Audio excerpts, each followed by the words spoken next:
They say money changes people, but I never thought it would destroy my marriage. I inherited $200,000 life-changing money. My wife Regina saw dollar signs in her eyes. Vacations, Gucci bags, fast food deliveries every night. But when I refused to blow the money and planned for our future instead, she made her move. She cheated just to push me into a divorce and claim half, but here's the twist. She walked away with absolutely nothing. If you've ever been stabbed in the back by someone who was supposed to love you, hit that like button, subscribe and join me for more stories where betrayal meets justice. And tell me in the comments what's the worst gold digger move you've ever witnessed. I'm 37 male. Regina and I had been married for 9 years. We weren't perfect, but I thought we were a team. We had a kid, a mortgage, and what I believed was a partnership built on trust. But slowly, cracks formed.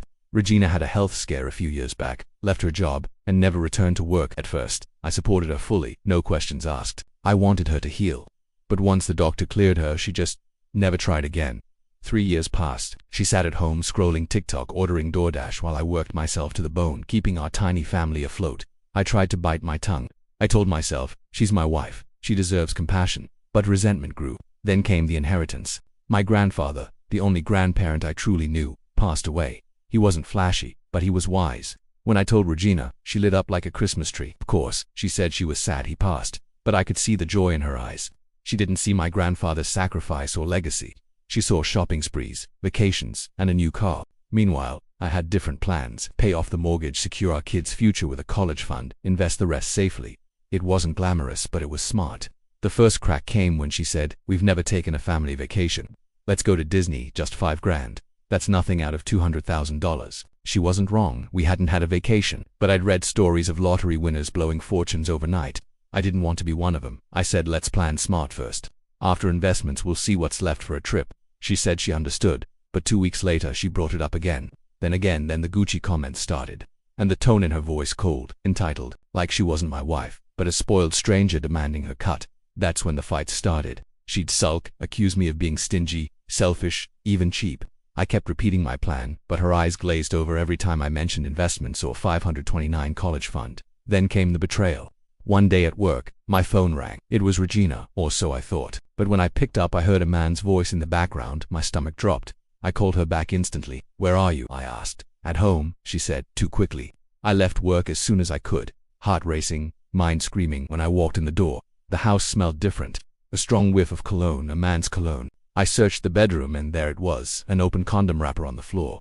"Whose is this, Regina?" I demanded. She shrugged. Calm.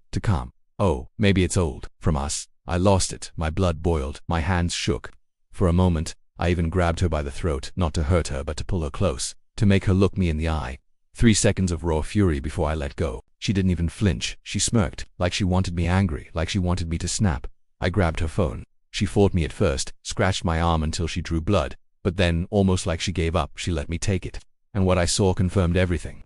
Messages to a man named Victor. "My husband isn't here right now. Bring protection, and later. Thanks for coming. Had a great time." But that wasn't all. In chats with her friend Lindsay, she spilled her real motive, complaining that I was stingy, that she deserved luxury, that she'd negotiate her cut of the inheritance. It clicked. She wasn't just cheating, she was staging it. She wanted me to find out. She wanted the divorce. And she wanted half of my grandfather's legacy. At that moment, my hands shook with rage, but my mind cleared. I pulled out my phone, recorded every damning message on her screen. When she realized, she lunged at me, nails out, screaming, but I got the evidence. "I want a divorce," I told her. And her response? Thank God. That broke me. I left the house, checked into a motel, and started planning my next move. She filed first, thinking she had the upper hand, thinking she'd walk away with $100,000 for her betrayal. But I had the receipts, the recorded texts, the proof that she'd plotted this entire circus to get my money.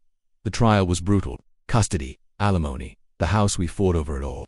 The judge gave her the house, citing stability for our child. Fine. He ordered me to pay child support and temporary alimony. Annoying, but manageable. Then came the inheritance. Her lawyer pushed hard, arguing it should be considered marital property, but I hadn't touched it. Every penny was still intact.